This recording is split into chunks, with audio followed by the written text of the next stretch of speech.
स्वागत है आपका। मैं हूं आपके साथ आस्था कौशिक। सबसे पहले एक बहुत ही जरूरी खबर। देश में कोरोना का आंकड़ा 6 लाख को पार कर चुका है और हो सकता है कि आने वाले कुछ हफ्तों में ये 10 लाख के नजदीक पहुंच जाए। इसीलिए सीएम से लेकर पीएम तक बार बार कह रहे हैं कि 2 गज की दूरी है बेहद जरूरी, मास्क है बहुत जरूरी। लेकिन प्रधानमंत्री और मुख्यमंत्री के बार बार अपील भी बेनतीजा साबित हो रही है और लोग जानबूझकर महामारी से खेल रहे हैं और इसकी चपेट में आ रहे हैं। इसी को लेकर एबीपी गंगा ने यूपी के कई जिलों में पड़ताल की और पता लगाया कि कहां-कहां 2 गज की दूरी और मास्क नहीं पहनकर लोग नियमों का उल्लंघन कर रहे हैं। ये रिपोर्ट देखिए। न सिर्फ मुख्यमंत्री बल्कि प्रधानमंत्री भी कह चुके हैं कि लॉकडाउन में लोग जितना खुद का ख्याल रखते थे, सावधानियां बरतते थे, उतनी ही लापरवाही अनलॉक 1 और 2 में बरती जा रही है। हम ये भी देख रहे हैं कि जब से देश में अनलॉक 1 हुआ है,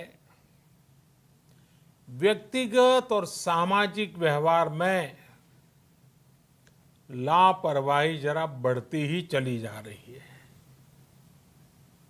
पहले हम मास्क को लेकर, 2 गज की दूरी को लेकर 20 सेकंड तक दिन में कई बार हाथ धोने को लेकर बहुत सतर्क थे। लेकिन आज जब हमें ज्यादा सतर्कता की जरूरत है तो लापरवाही बढ़ना बहुत ही चिंता का कारण है। ये चेतावनी पहली बार नहीं है, बल्कि बार बार इस तरह की एडवाइजरी जारी होती है कि लोगों से 2 गज की दूरी रखें और मास्क जरूर पहनें। बावजूद इसके लापरवाही बरती जा रही है। इसी को लेकर एबीपी गंगा ने रियलिटी चेक किया। लेकिन एबीपी गंगा के रियलिटी चेक में चारों शहर फेल नजर आए। अब एक एक कर अलग अलग शहरों की तस्वीरें देखिए और समझिए कि लोग किस तरह मौत बांटने वाली महामारी से मुकाबला कर रहे हैं।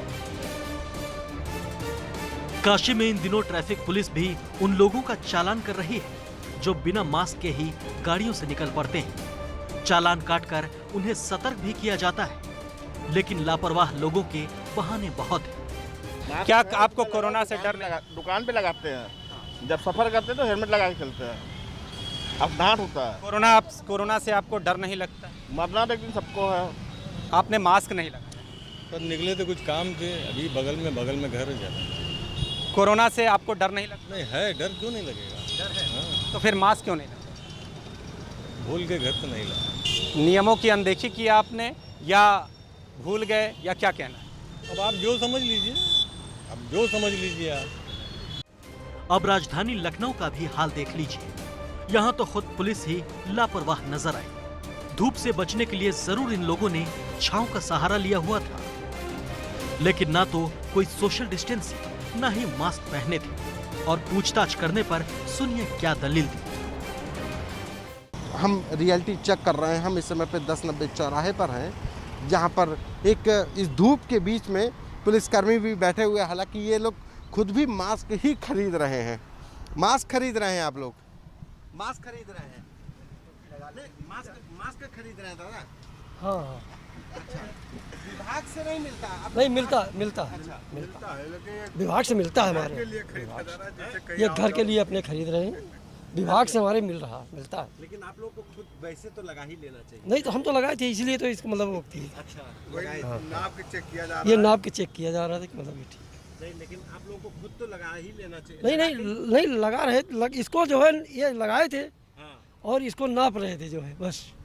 दादा आप भी मास्क नहीं लगाए हैं? काहे? हाँ जी लगाए, गमछा लगाए हैं, अभी लगा ले रहा हूँ। थोड़ा सा हवा लग रहा है, धूप बहुत गर्मी हो रही है।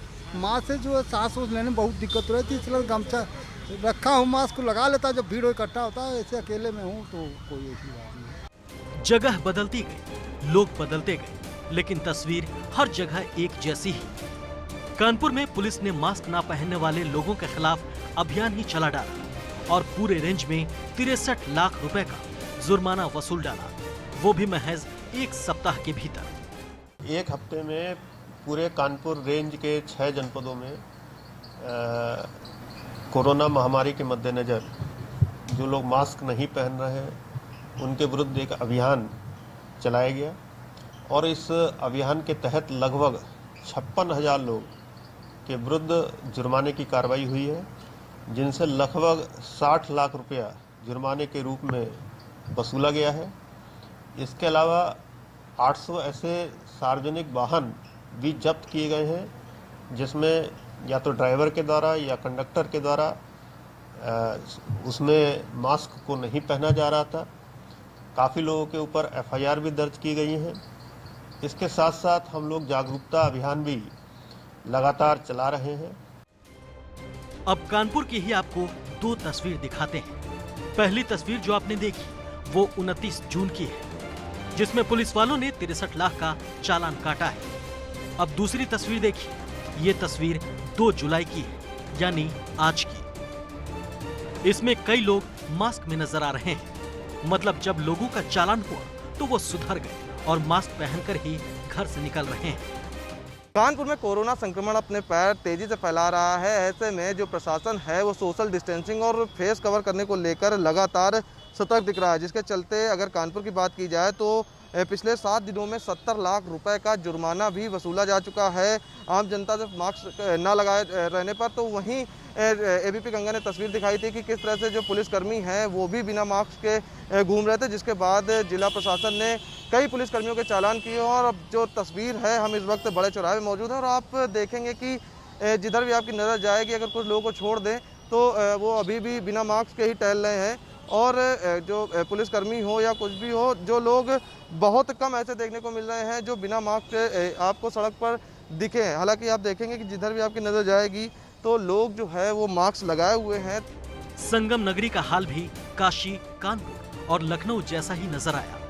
यहाँ भी जमकर सोशल डिस्टेंसिंग की धज्जियां उड़ाई गई और ज्यादातर लोग बिना मास्क के ही नजर आए, जबकि कुछ पुलिस वाले भी बिना मास्क के ही ड्यूटी पर डटे दिखे।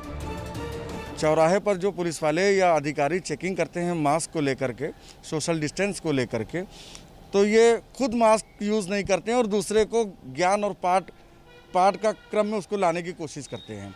100 रुपये का मास्क न लगाने पर चालान करते हैं। सोशल डिस्टेंस का उल्लंघन करने पर 139 का चालान करते हैं। तो इस तरीके से अगर अधिकारी खुद गलती करेंगे तो आम जनता को ये गलतियों से सीखने का सबक कैसे सिखाएंगे, बड़े सोचने वाली बात है। तो पहले अपना मास्क लगा के फॉलो करें तो फिर पब्लिक को फॉलो कराएं। उन्हें देखते हैं रोड पर चलते हैं बिना मास्क लगाए हुए, तो पब्लिक को कैसे फॉलो कराएंगे वो? क्या कहते हैं आप लोग?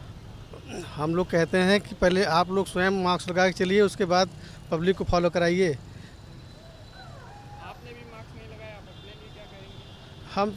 हम तो अभी मास्क लगा के निकलते थे, लेकिन अभी मास्क लिए हुए हैं। अभी कुछ खा रहे थे, इस वजह से मास्क नहीं लगाए।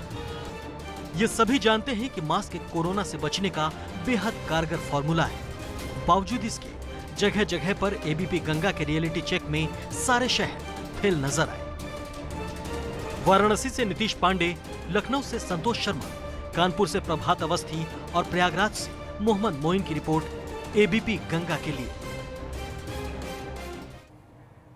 और अब एक बड़ी खबर, कोरोना को लेकर गृह मंत्रालय में बैठक शुरू हो गई है। गृह मंत्री अमित शाह की अध्यक्षता में ये बैठक इस वक्त चल रही है। आपको बता दें, बैठक में यूपी CM योगी आदित्यनाथ भी शामिल हैं। इसके अलावा हरियाणा, दिल्ली के CM भी बैठक में शामिल हैं। NCR में बढ़ रहे कोरोना मामलों को लेकर ये बैठक इस वक्त चल रही है। बड़ी खबर आपको बता दें, जिस तरीके से कोरोना बढ़ता जा रहा है NCR के इलाके, तो तीनों ही सीमाएं जो राज्यों की लगती हैं उन सबके मुख्यमंत्री इस बैठक में शामिल हैं। गृह मंत्री अमित शाह इस बैठक को कर रहे हैं, जिसमें यूपी के CM योगी आदित्यनाथ, इसके अलावा हरियाणा के CM मनोहर लाल खट्टर और दिल्ली के CM अरविंद केजरीवाल इस बैठक में हिस्सा ले रहे हैं। सुप्रीम कोर्ट में भी कई पिटीशंस गई, जिसके बाद सुप्रीम कोर्ट ने कहा था कोई कॉमन गाइडलाइन बने जिससे लोगों को दिक्कतें भी ना हो और कोरोना को कंट्रोल किया जा सके।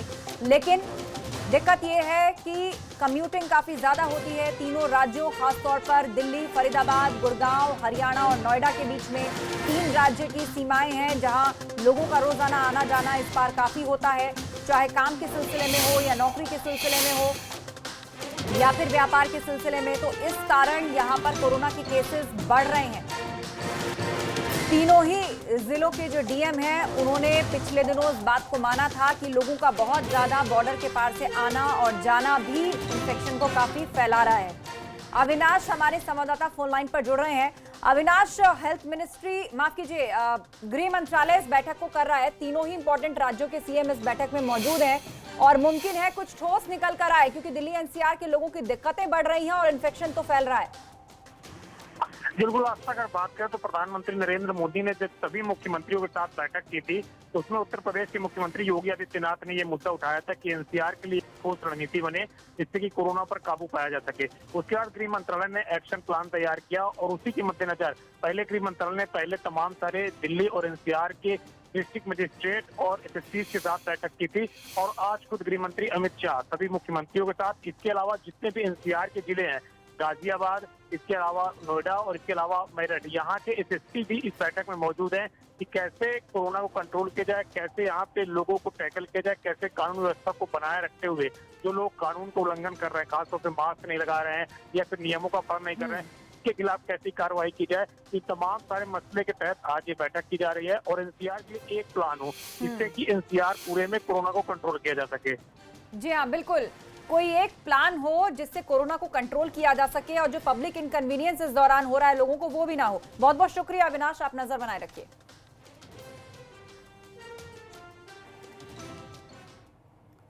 योगी सरकार के महाअभियान का आज से मेरठ में आगाज हो गया है। मुख्यमंत्री ने कोरोना की चेन को तोड़ने और बरसाती संचारी बीमारियों यानी कि जो कम्युनिकेबल डिजीजेज हैं उससे बचाव के लिए घर घर जागरूकता मुहिम की शुरुआत की है। खास बात यह है कि इस महाअभियान में डोर टू डोर जाने वाली टीम की भी जवाबदेही अब तय कर दी गई है।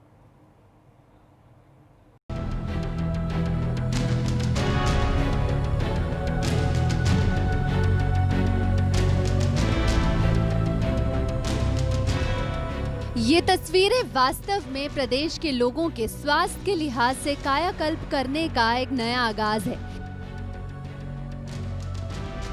एक दिन पहले ही प्रदेश के मुखिया योगी आदित्यनाथ ने इसके लिए हरी झंडी दिखाई और जिसका औपचारिक आरंभ मेरठ के गांधीनगर गली नंबर 1 से कर दिया गया। आप देख सकते हैं कि यहाँ स्वास्थ्य विभाग की टीमें घर घर जाकर लोगों की जांच कर रही है और जिन घरों में स्वास्थ्य परीक्षण हो रहा है वहां चौक से नंबर डाला जा रहा है।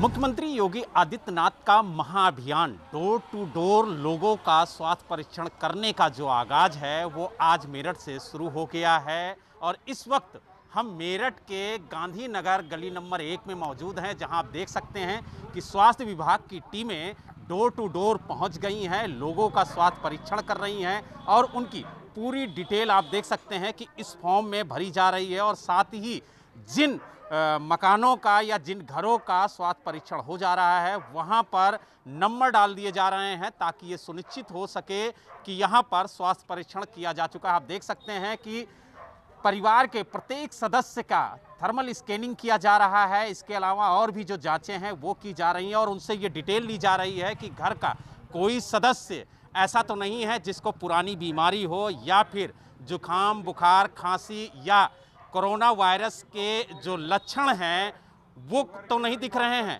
ये स्टिकर्स इस तरीके से बनाए गए हैं कि इसका मतलब ये हुआ, एक तो इसमें कुछ हमने अच्छी बातें जैसे लोगों की आम जानकारी के लिए लिख दी हैं इसमें कि लोग समझ जाएं कि कैसे हम लोग को बचा जा सकता है कोरोना से। दूसरा एक तरीका ये भी है कि इसका मतलब हमारी टीमें ने विजिट कर लिया है, फॉलोअप जैसे करना है उनको। यानी कुल मिला के ये कहा जाए कि ये स्टिकर जिस घर के बाहर लग जाएगा वहाँ ये पता चल जाएगा कि इस घर का स्वास्थ्य परीक्षण हो चुका है ना, उस पर स्वास्थ्य परीक्षण हो चुका है। तो उस प्रकार से हम आगे बढ़ रहे हैं और लोगों को पता, और एक तरीके से ये भी बहुत अच्छी आईसी भी है, उनके घर वालों के सामने जब हम लगाते हैं तो वो पढ़ेंगे भी उसको क्या लगाया है, तो किसी की नज़रों से बच नहीं सकता अभी। प्रदेश के हर एक व्यक्ति की कोरोना जांच और संचारी रोगों से मुक्त रखने की इस मुहिम में 1400 की टीम केवल मेरठ में जुटी है। 700 टीमें शहरी इलाकों में लगाई गई हैं और 700 टीमें ग्रामीण क्षेत्रों में। हर टीम को रोजाना 50 घरों में जाकर जांच करने का जिम्मा सौंपा गया है।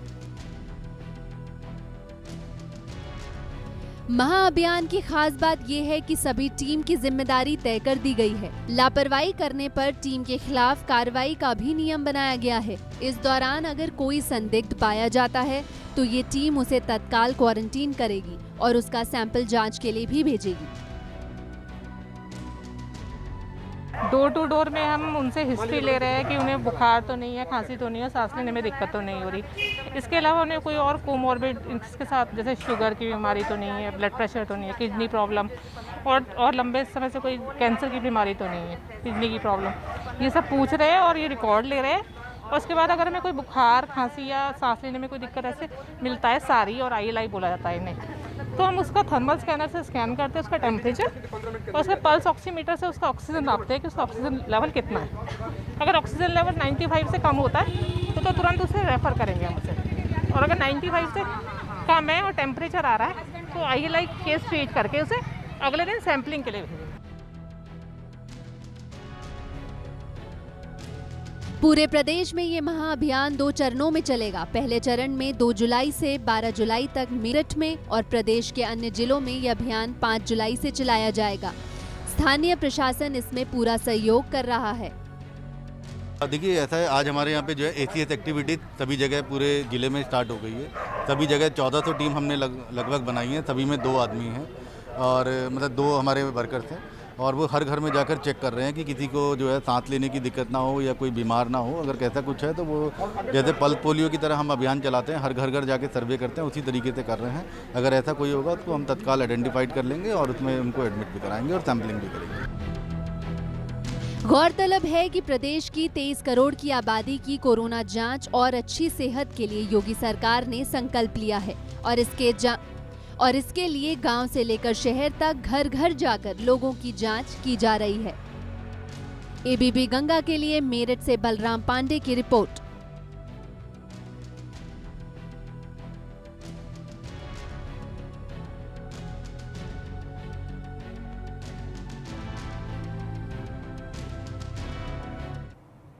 यहाँ रुक रहे एक ब्रेक के लिए। खबरें अभी और भी हैं, जल्द हो रहे हैं हाजिर, आप बने रहिए हमारे साथ।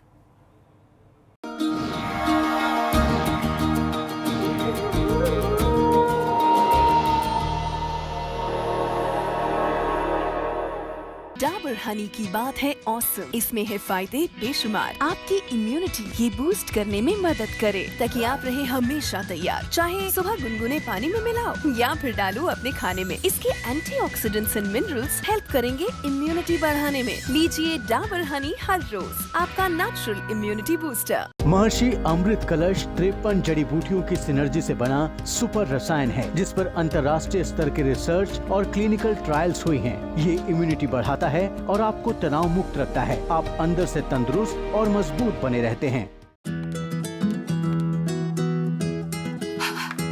बदबू का खौफ कभी नहीं, क्योंकि अब आया है महकती ताजगी भरा वीको का सौंफ। वीको वज्रदंती अब सौंफ फ्लेवर में। वीको वज्रदंती। हम समझते हैं वक्त की अहमियत, इसलिए रहते हैं वक्त के पाबंद। ABP गंगा के सभी कार्यक्रम शुरू होते हैं ठीक अपने तय वक्त पर। न पहले न बाद में दिखाएंगे, जिसे जिस वक्त बताएंगे उसे उस वक्त दिखाएंगे। देखिए गंगा प्राइम ठीक शाम 7 बजे, उत्तराखंड प्राइम ठीक शाम 7:30 बजे, राजनीति ठीक रात 8 बजे और मुद्दे की बात ठीक रात 9 बजे। ABP गंगा, खबर आपकी, जुबां आपकी।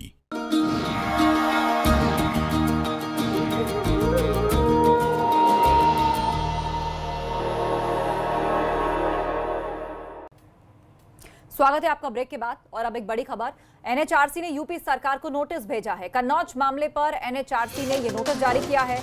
इलाज के अभाव में एक मासूम की मौत यहां हो गई थी और जिला अस्पताल ने उसे भर्ती करने से मना कर दिया था। इसको लेकर NHRC ने अब यूपी सरकार से जवाब मांगा है और उसको बकायदा एक नोटिस सेंड किया है। जिला अस्पताल में एक मासूम को भर्ती करने से इनकार कर दिया था, जिसके बाद उस बच्चे की मौत हो गई और अब NHRC ने संज्ञान लेते हुए यूपी सरकार से इस पर जवाब मांगा है। बकायदा एक नोटिस भेजा गया है यूपी सरकार को। तो कन्नौज का जिला अस्पताल जिसने एक बच्चे को एडमिट करने से मना कर दिया था, जिसके बाद उस मासूम की मौत हो गई थी, अब NHRC ने कॉग्निजेंस लेते हुए यूपी सरकार से जवाब मांगा है और उसको एक नोटिस जारी किया है। बीते दिनों इस खबर की खूब चर्चा हुई और जिस किसी ने इस तस्वीर को देखा, सवाल यही किया कि क्या इंसानी जान से बढ़कर है अस्पताल और उनकी फीस।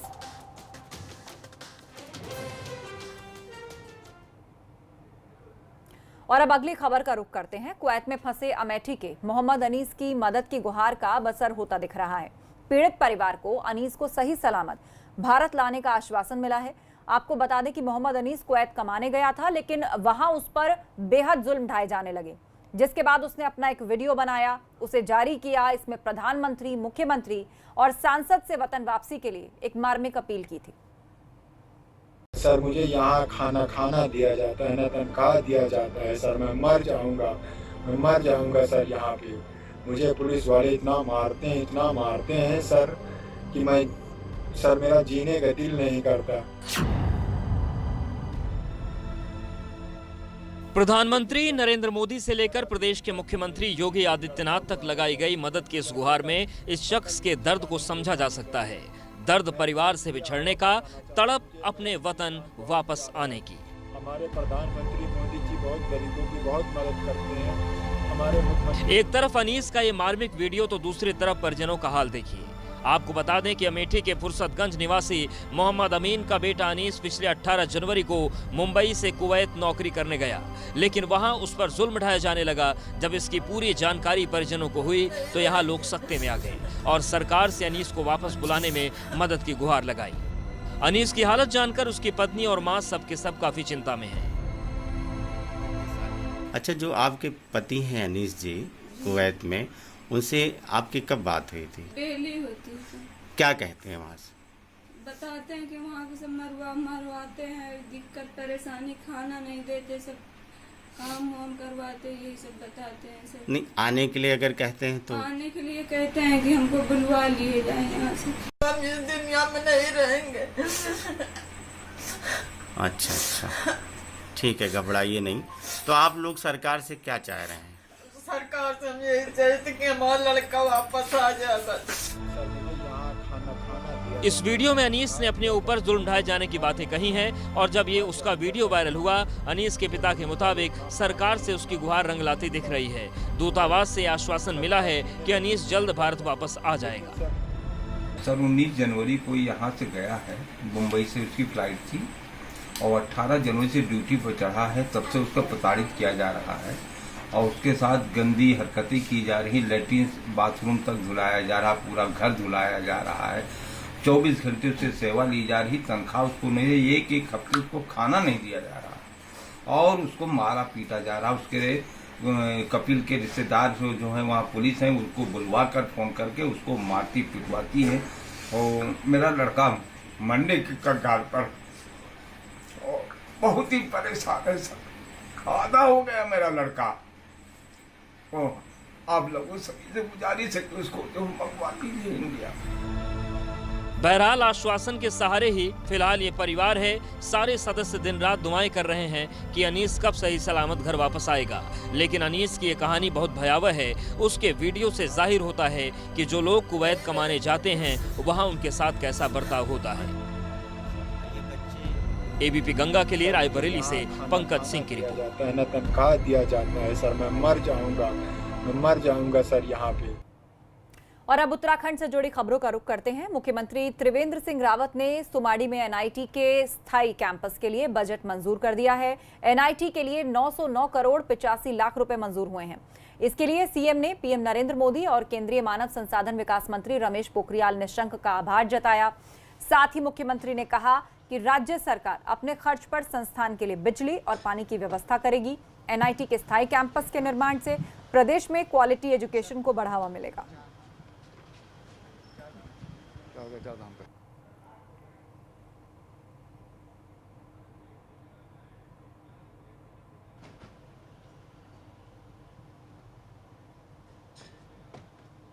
देखिए, एनआईटी का तो सुमाड़ी में बनना पहले से ही सुनिश्चित था, लेकिन अब उसके लिए जो लगभग 1000 करोड़ रुपया भारत सरकार से अनुमन्य हुआ है, मैं उसके लिए माननीय प्रधानमंत्री जी और जो हमारे मानव संसाधन विकास मंत्री हैं, उन्होंने जिस तरह से उसके लिए एफर्ट किए, प्रयास किए, जो लोगों के मन में और विशेषकर जो विपक्ष के लोग थे वो तरह तरह की भूमिका में सामने नज़र आते थे और शंका उत्पन्न करते थे।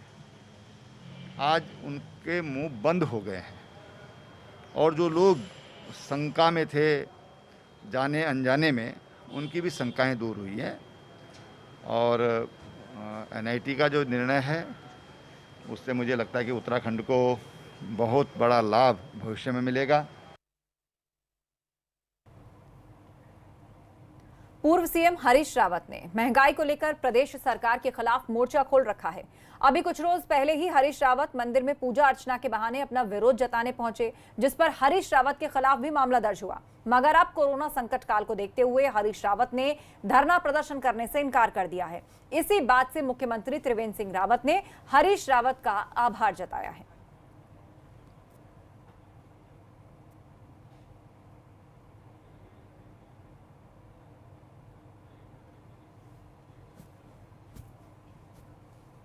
ना है तो सामूहिक जिम्मेदारी से उसका निर्वहन हो सकेगा।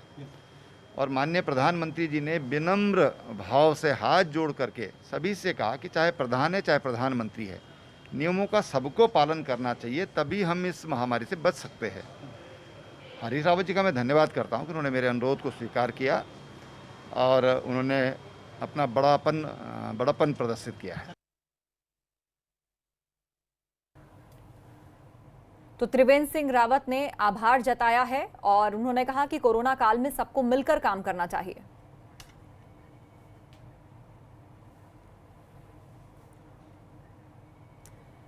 रुक रहे एक ब्रेक के लिए, लेकिन उससे पहले आपको बता दें उत्तर प्रदेश और उत्तराखंड का आपका अपना 24/7 Hindi news channel ABP Ganga अब D2H और डिश टीवी प्लेटफॉर्म पर भी उपलब्ध है।